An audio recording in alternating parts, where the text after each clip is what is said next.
Episode 4 की starting में जब कैनन ऑफिशियली प्रिंस बन जाता है देन वो सभी लोगों के लिए पियानो प्ले करके एक सॉन्ग परफॉर्म करता है जो कि सभी लोगों को बहुत ही पसंद आता है और सभी इसके लिए कैनन को प्रेज़ भी करते हैं। जैसे ही कैनन की परफॉर्मेंस ख़त्म होती है तो सभी कैनन के लिए क्लैप करते हैं और उसकी बहुत ज़्यादा तारीफ़ें भी करते हैं। उस पार्टी के अंदर कैनन के पास एक प्रिंसेस आती है जो कि कैनन की बहुत ही ज़्यादा तारीफ़ करती है, जैसे कि आप बहुत ज़्यादा हैंडसम है, आप बहुत ज़्यादा गॉर्जियस हैं और इसी तरीके से उसकी बहुत ज़्यादा तारीफ़ें भी कर रही होती है। देन वो कैनन से कहती है आपसे मिलकर बहुत अच्छा लगा, ये कहकर वो प्रिंसेस वहाँ से चली जाती है। तभी कैनन के ग्रैंडफादर उसके पास आते हैं और वो कैनन के क्राउन को हटा देते हैं। उस पार्टी के अंदर वर्ल्ड की बहुत सारी रॉयल फैमिलीज़ को इन्वाइट किया गया था, जिसमें से कुछ चाइना की थी, कुछ फ्रांस की थी, इसी तरीके से बहुत सारी रॉयल फैमिलीज़ थी। तो कैनन अपने ग्रैंडफादर के साथ जाकर उन सभी फैमिलीज़ से मिलता है और उन सभी लोगों से उन्होंने लैंग्वेज में बात करने लगता है। बटलर आकर कैनन को बताता है कि टाइम आ चुका है कि आप ड्रेस चेंज करके डांस के लिए रेडी हो जाओ।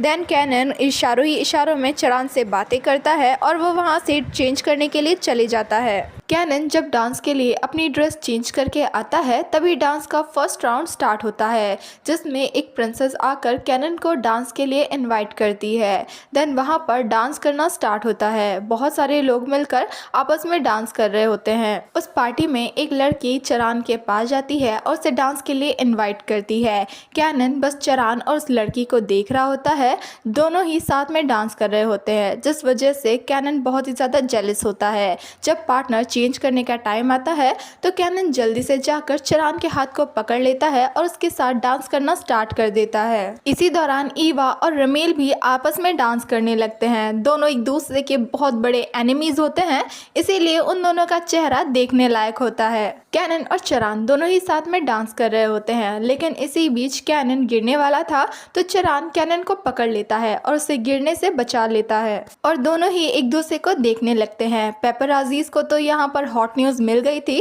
तो सभी लोग मिलकर चरान और कैनन की फोटोज लेने लगते हैं, लेकिन इससे चरान और कैनन को बिल्कुल भी फर्क नहीं पड़ता, बल्कि उन्हें तो पता ही नहीं होता, वो तो बस एक दूसरे को ही देखे जा रहे होते हैं। कुछ टाइम के बाद कैनन और चरान दोनों एक दूसरे से अलग होते हैं। तभी कैनन के पास उसका बटलर आता है जो कि कैनन को वहां से लेकर जाने लगता है और वो कहता है योर हाइनेस आप थक गए होंगे, आपको चलना चाहिए। बेचारा कैनन तो सोच रहा था कि प्लीज मुझे यहाँ से मत लेकर जाओ, मुझे थोड़ा और डांस करना है, लेकिन बटलर तो कैनन को वहां से लेकर चला ही जाता है और चरान बस कैनन को जाते हुए देख रहा होता है। सीन शिफ्ट होता है। कैनन इंटरव्यू के लिए जाने वाला था तो कैनन का बटलर उसे समझाता है जो भी आपसे क्वेश्चन किया जाएगा आपको उसका आंसर वही करना है जो कि स्क्रिप्ट में लिखा होगा। अगर आपसे कुछ अलग क्वेश्चन किया जाएगा तो आप बिल्कुल मत घबराना, मैं उसे संभाल लूंगा। कैनन चरान से कहता है क्या वो उसके साथ नहीं चलेगा, जिस पर चरान कहता है नहीं, वो यहीं पर रुक कर कैनन का वेट करेगा। बटलर कैनन को अपने साथ वहां से लेकर चला जाता है। देन कैनन का इंटरव्यू चल रहा होता है जहां पर कैनन से क्वेश्चन किए जा रहे होते हैं और कैनन स्क्रिप्ट के अकॉर्डिंग ही उन सभी का आंसर करता है। तभी कैनन से एक क्वेश्चन आउट ऑफ स्क्रिप्ट पूछ लिया जाता है, जिस पर बटलर बात संभालते हुए कहता है आज के लिए इतना ही काफ़ी है, सुबह से ही फंक्शंस चल रहे हैं जिस वजह से योर हाइनेस थक चुके हैं, अब हमें जाना होगा। और बटलर कैनन को लेकर वहां से चला जाता है। सीन शिफ्ट होता है और हमें कैनन को दिखाया जाता है जो कि उसके रूम में होता है। बटलर कैनन से कहता है आप रुकिए, मैं आपके लिए कुछ खाने के लिए लेकर आता हूँ। ये कहकर बटलर वहां से चला जाता है और उसके साथ बाकी सभी भी चले जाते हैं। रूम में बस कैनन और चरान ही अकेले रह जाते हैं। बटलर के जाने के बाद कैनन चरान से कहता है क्या तुम्हें टायर्ड फील नहीं हो रहा, जिस पर चरान कहता है ये मेरे ड्यूटी का पार्ट है, सो मुझे टायर्ड बिल्कुल भी फील नहीं हो रहा। कैनन चरान को उसके पास आकर बैठने के लिए कहता है, जिस पर चरान आकर किसी दूसरी सीट पर बैठ जाता है। कैनन इशारा करते हुए कहता है यहाँ पर मेरे पास आकर बैठो, जिस पर चरान आकर कैनन के पास बैठता है और कैनन बड़े ही प्यार से चरान को देखने लगता है। कैनन चरान से कहता है वैसे तुम्हारी ड्यूटीज़ क्या क्या है, जिस पर चरान बताता है मेरी ड्यूटीज़ है आपको प्रोटेक्ट करना, आपके साथ रहना और पैलेस की हर एक चीज़ का ध्यान रखना। कैनन कहता है वैसे हम इस रूम में अकेले हैं तो क्या तुम मुझसे नॉर्मली बात कर सकते हो, जिस पर चरान चरान कहता है ठीक है your highness, I mean okay. कैनन चरान से कहता है जब मैं इंटरव्यू देने के लिए इंटरव्यू रूम में जा रहा था तब तुम मेरे साथ क्यों नहीं आए। जिस पर चरान बताता है आपने डांस के टाइम पे नोटिस किया होगा कि सभी लोग हमें ही देख रहे थे और शायद ये हमारी पब्लिक इमेज के लिए ठीक नहीं होता, इसीलिए मैं आपके साथ नहीं आया। देन कैनन चरान को बड़े प्यार से देखने लगता है। बाद में वो चरान से कहता है मैं तुम्हारी केयर करता हूँ और तुम क्या कहते हो, क्या तुम भी मेरी केयर करते हो। जिस पर चरान पहले तो कुछ भी नहीं कहता, लेकिन बाद में वो भी कह देता है कि वो भी कैनन की बहुत ही ज़्यादा केयर करता है। दूसरी तरफ बटलर कैनन के खाने के लिए कुछ लेकर आ रहा था, तभी वो कुछ लोगों की बातें सुनता है कि कैनन और चरान दोनों एक दूसरे के साथ फ्लर्ट कर रहे थे। तभी बटलर भागते हुए कैनन के रूम में आता है और वो कुछ कहने ही वाला होता है, लेकिन इसी के साथ ये सीन यहीं पर कट हो जाता है। सीन शिफ्ट होता है और हमें एक लेडी को दिखाया जाता है। आई डोंट नो ये कोई न्यूज़ रिपोर्टर होती है या फिर इन्फ्लुएंसर। वो कैनन और चरान के बारे में कहती है ये दोनों साथ में बहुत ही अच्छे लगते हैं, लाइक अ परफेक्ट कपल। ये न्यूज़ बाकी क्लैन के लोगों के पास भी पहुंच चुकी होती है, जिस पर प्रिंसेस ईवा कहती है हमें फ़र्क नहीं पड़ना चाहिए वो दोनों साथ में हो या फिर नहीं, और मुझे नहीं लगता कि चरान इस तरीके से अपनी ड्यूटी भूल सकता है, शायद ये पब्लिसिटी गेन करने का एक तरीका होगा। लेकिन प्रिंसेस ईवा ये सोचकर स्माइल कर रही थी कहीं वो दोनों सच में कपल हुए तो। तभी ईवा के फादर कहते हैं तुम ये सोचकर स्माइल कैसे कर सकती हो। जिस पर ईवा कहती है डैड ये नॉर्मल है और वैसे भी मैं यहाँ से जा रही हूँ। ये कहकर ईवा वहाँ से चली जाती है। वैसे मुझे लगता है प्रिंसेस ईवा की personality history for close to you की मी फैंग की तरह ही है। आपको क्या लगता है कमेंट करके ज़रूर बताना। दूसरी तरफ हमें रमेल को दिखाया जाता है जो कि उसी रिकॉर्डिंग को सुन रहा होता है जिसमें कैनन ने कहा था कि वो चरान की केयर करता है। तभी वहाँ पर रमेल का पार्टनर आता है। रमेल अपने पार्टनर से कहता है ये सब कुछ कैसे हुआ। जिस पर रमेल का पार्टनर कहता है शायद हो सकता है ये सब कुछ अटेंशन गेन करने के लिए किया गया हो। सीन शिफ्ट होता है और हमें पैलेस का दिखाया जाता है जहाँ पर किंग ने चरान और कैनन को बुलाया होता है। किंग उन दोनों से कहता है तुम दोनों को पता तो होगा ही कि मैंने तुम्हें यहाँ पर क्यों बुलाया है, जो ये रूमर्स फैली हुई है उसकी वजह से मैंने तुम दोनों को बुलाया है। अब बताओ आगे क्या करना है, बिकॉज ये जो सारी रूमर्स फैली हुई है उन्हें शांत भी तो करना होगा। एग्जैक्टली यहाँ पर किंग कहना चाहते थे कि वो दोनों किसी भी रिलेशनशिप में नहीं होने चाहिए और ना ही वो एक दूसरे के साथ अपने इमोशंस शेयर करें। जिस पर चरान भी किंग को साफ साफ कह देता है डोंट वरी, मैं कैनन के लिए कुछ भी फील नहीं करता, मैं बस अपनी ड्यूटी कर रहा हूँ, मैं सिर्फ कैनन को प्रोटेक्ट कर रहा हूँ। जिस पर कैनन भी कह देता है कि वो चरान के लिए कुछ भी फील नहीं करता, वो बस सबसे पहले चरान से मिला था इसीलिए वो चरान से थोड़ा क्लोज है, लेकिन उन दोनों के बीच में ऐसा वैसा कुछ भी नहीं है। किंग कहता है तो फिर अब इस न्यूज़ के बारे में क्या करना है। जिस पर कैनन का बटलर कहता है मेरे पास एक आइडिया है, हम लोगों के बीच में ये न्यूज़ फैला देंगे कि कैनन बहुत ही ज़्यादा काइंड है, वो बहुत ही ज़्यादा अच्छा है और वो अपने आसपास के लोगों के साथ बहुत ही नाइसली बिहेव करता है, जिसकी वजह से लोग कैनन को बहुत ही ज़्यादा पसंद करने लगेंगे। इस प्लान के अकॉर्डिंग चरान कैनन को पियानो बजाना सिखाता है, उन दोनों का साथ में फ़ोटोशूट होता है और पूरे किंगडम में ये न्यूज़ फैला दी जाती है। अब जैसे ही ये सब कुछ खत्म होता है कैनन सीधा अपने बेड पर जाकर लेट जाता है और कहता है फाइनली ये सब कुछ खत्म हुआ। बटलर कैनन के पास आता है और वह कैनन से कहता है क्या मैं आपके लिए शावर रेडी कर दूं। जिस पर कैनन कहता है हाँ क्यों नहीं, तुम जाकर ऐसा कर दो। जैसे ही बटलर कैनन के पास आता है उसकी ड्रेस को रिमूव करने के लिए, तो कैनन बटलर को रोकने के लिए कहता है और कहता है कि मैं ये खुद कर लूँगा और वैसे भी आज का दिन बहुत ही ज़्यादा बड़ा था तो तुम अब यहाँ से जा सकते हो। देन बटलर वहाँ से चला जाता है। चरान भी वहाँ से जाने वाला होता है, लेकिन कैनन चरान को रोकता है और कहता है मैंने तुम्हें यहाँ से जाने के लिए नहीं कहा। जिस पर चरान कहता है देन बोलिए आपको क्या काम है। कैनन चरान से कहता है क्या तुमने ग्रैंडफादर से बात की। जिस पर चरान कहता है मुझे जो कुछ भी कहना था मैंने उस टाइम पर कह दिया था। कैनन कहता है तो हम अभी भी फ्रेंड्स हैं ना। चरान कहता है अगर आपको और कुछ नहीं कहना है तो मैं यहाँ से जा रहा हूँ। ये कहकर चरान वहाँ से चला जाता है। सीन शिफ्ट होता है और हमें नेक्स्ट डे का दिखाया जाता है जहाँ पर चरान कैनन को एमएलए किंगडम की हिस्ट्री के बारे में बता रहा होता है, जैसे कि एमएलए किंगडम किस तरीके से एस्टैब्लिश हुआ था, किंग्स की कौन कौन सी रिस्पॉन्सिबिलिटीज़ होती है और भी बहुत कुछ। लेकिन कैनन का ध्यान बिल्कुल नहीं था, वो बस अपने ही ख्यालों में खोया हुआ था। चरान जब इस बात को नोटिस करता है तो वो कैनन से कहता है क्या हुआ, क्या कोई प्रॉब्लम है। जिस पर कैनन कहता है कुछ भी नहीं और वह चरान को कुछ भी नहीं बताता। अब दोबारा से चरान कैनन को एमएलए किंगडम की हिस्ट्री के बारे में बताना स्टार्ट कर देता है, लेकिन कैनन का ध्यान अभी भी चरान की बातों पर बिल्कुल भी नहीं होता। तभी कैनन अचानक से कहता है मुझे बस अपने फादर को ढूंढना है और मैं तो ये भी नहीं जानता कि वो अभी कहाँ पर है और किस हालत में है। जिस पर चरान कैनन के बटलर को वहाँ से जाने के लिए कहता है। देन चरान कैनन से कहता है जो मैं आपको कहने वाला हूँ वो प्लीज़ आप किसी और को मत बताइएगा। एक्चुअली मैंने आपके फादर को ढूंढने की कोशिश की थी और मुझे वहाँ पर बहुत सारे एविडेंस भी मिले हैं जिसकी वजह से मुझे पता चला है कि वहाँ पर क्या क्या हो रहा है। और यहाँ पर फाइनली चरान को पता चल जाता है कि जो कुछ भी हुआ है उन सब के पीछे रमेल के फादर का हाथ है। चरान कहता है और अब हमें इस बारे में किंग को भी बताना है, जिस पर कैनन चरान को ऐसा करने से मना कर देता है और वह कहता है सिक्योरिटी के लिए ये बात सिर्फ हम दोनों के बीच में रहनी चाहिए और इसके बारे में किसी को भी पता नहीं चलना चाहिए। साथ ही मैं रमेल के घर भी जाना चाहता हूँ। सीन शिफ्ट होता है और हमें रमेल के घर का दिखाया जाता है जहाँ पर वो लोग डीएनए टेस्ट करवाते हैं और उन्हें भी पता चल जाता है कि कैनन का डीएनए 100% मैच कर रहा है। तभी वहाँ पर उन लोगों से मिलने के लिए कैनन आता है और वो लोग ऐसा बिहेव करते हैं जैसे कि वो काफ़ी टाइम से कैनन के आने का वेट कर रहे थे। देन रमेल कैनन के पास जाता है और उससे कहता है फाइनली तुम आ गए, मैं तुम्हारे आने का काफ़ी टाइम से वेट कर रहा था। जिस पर रमेल के फादर कहते हैं कैसा रहेगा अगर रमेल तुम्हें हमारी सिटी दिखाए और वैसे भी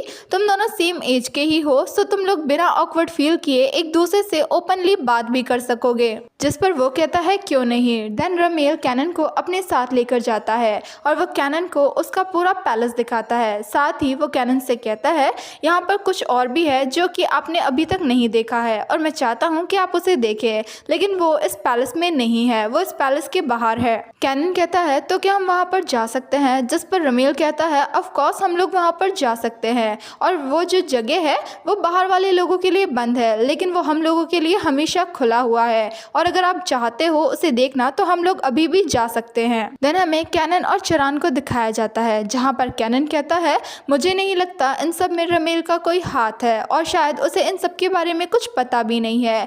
जिस पर चरान कहता है आप इतना भी ज़्यादा ओवर कॉन्फिडेंस मत होइए और वैसे भी रमेल आपका राइवल है, आप उसे अंडर एस्टिमेट मत कीजिए, कुछ भी हो सकता है। सीन शिफ्ट होता है और हमें एक माउंटेन का दिखाया जाता है जो कि लिटरली बहुत ही ज़्यादा ब्यूटीफुल होता है। रमेल और कैनन दोनों ही वहाँ पर साइकिलिंग करने के लिए आए हुए थे, जहाँ पर जो रमेल होता है वो कैनन को बताता है कैनन की जो मदर थी वो रमेल के फादर की सिस्टर थी, इसीलिए वो दोनों कजन्स हैं और सेम ब्लड लाइन शेयर करते हैं और वो रिलेटिव्स भी हैं। इसीलिए रमेल यहाँ पर कैनन को एक गिफ्ट देता है। एक्चुअली वो कैनन को एक बहुत ही ब्यूटीफुल ब्रेसलेट गिफ्ट करता है। रमेल कैनन को एक जगह पर लेकर आता है जहाँ पर उन लोगों के सामने एक स्नेक का स्टैचू बना हुआ था।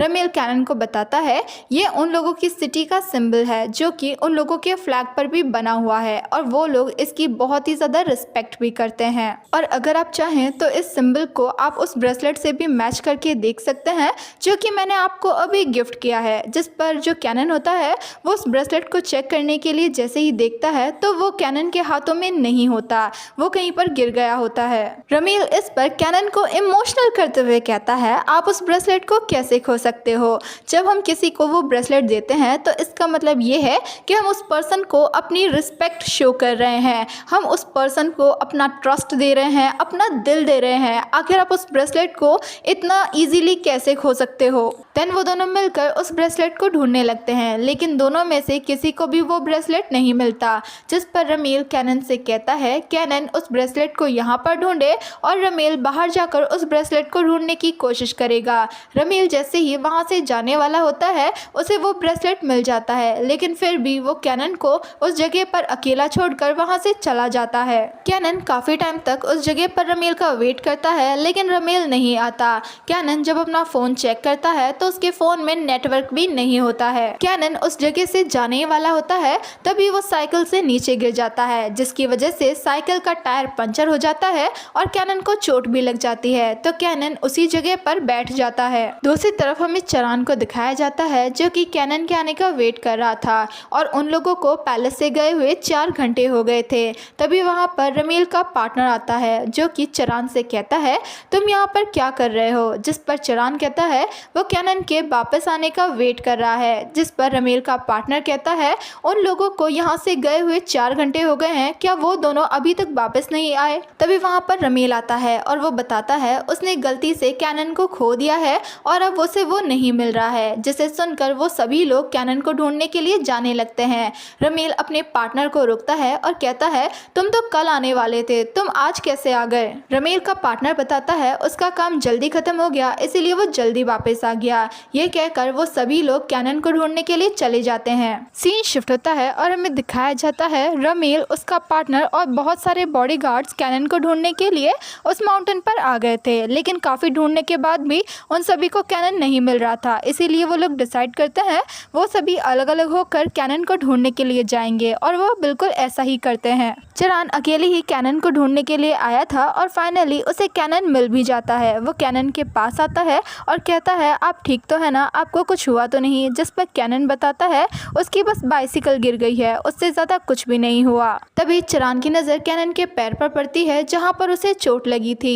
चरान कैनन से कहता है आपको तो पैर में चोट लगी है। कैनन बताता है हाँ, जब मैं बाइसिकल से नीचे गिरा था तब मुझे ये चोट लगी थी, लेकिन डोंट वरी मैं बिल्कुल ठीक हूँ। साथ ही वो चरान से माफ़ी मांगता है उसे ऐसा फील करवाने के लिए, बिकॉज कैनन की वजह से चरान बहुत ही ज़्यादा परेशान था। चरान कहता है इसमें आपकी कोई भी गलती नहीं है, सारी गलती मेरी है, मुझे आपको यहाँ पर अकेले नहीं आने देना चाहिए था। चरान इसके लिए बहुत ही ज़्यादा गिल्टी फील कर रहा था।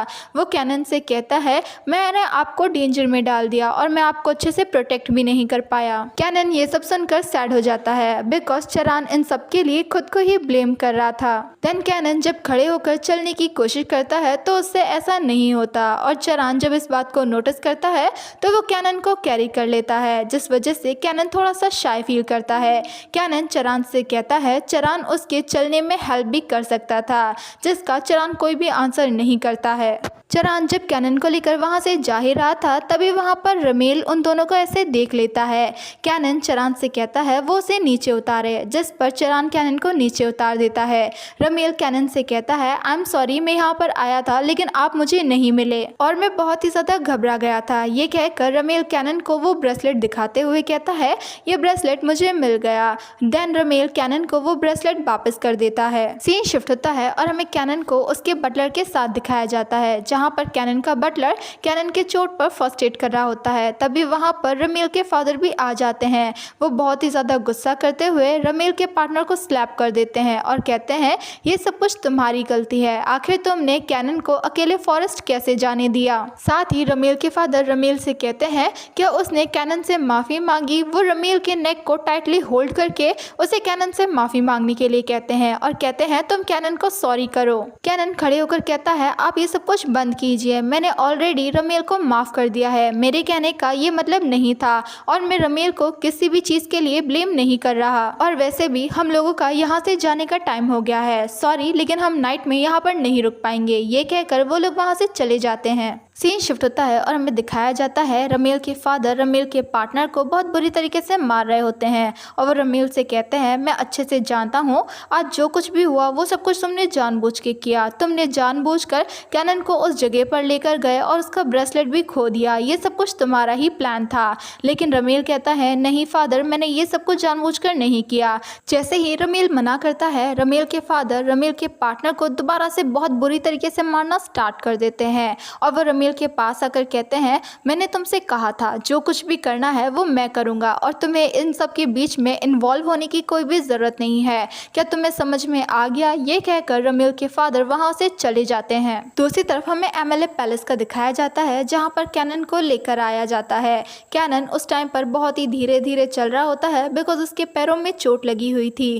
कैनन अपने बटलर को वहां से जाने के लिए कहता है और वह चरान से कहता है I am really very glad कि तुम मुझे ढूंढ ढूंढने के लिए वहाँ पर आए। चरान कहता है आई एम ऑल्सो ग्लैड कि मैं आपको टाइम पे ढूंढ पाया, आपको अच्छे से प्रोटेक्ट कर पाया और अपनी ड्यूटी भी अच्छे से कंप्लीट कर पाया। कैनन कहता है वैसे मैं चाहता हूँ आज जो कुछ भी हुआ उस बारे में कोई भी गार्ड बातें ना करे और इस बारे में किंग को बिल्कुल भी पता नहीं चलना चाहिए। चरान कहता है लेकिन आज तक आपके ग्रैंडफादर से कोई भी बात नहीं छिप सकी, इसीलिए हमें उन्हें इस बारे में बताना ही होगा। लेकिन कैनन इसके लिए साफ साफ चरान को मना कर देता है और बेचारे चरान को तो कैनन का कमांड मानना ही पड़ता है। सीन शिफ्ट होता है और हमें किंग को दिखाया जाता है जो कि आराम से बैठकर चाय पी रहे होते हैं और उन्होंने चरान को बुलाया होता है। तभी चरान भी वहां पर आ जाता है। किंग चरान को बैठने के लिए कहते हैं। वहां पर एक पेंटिंग रखी होती है जिसमें कुछ स्टार्स और कुछ लाइंस बनी होती है।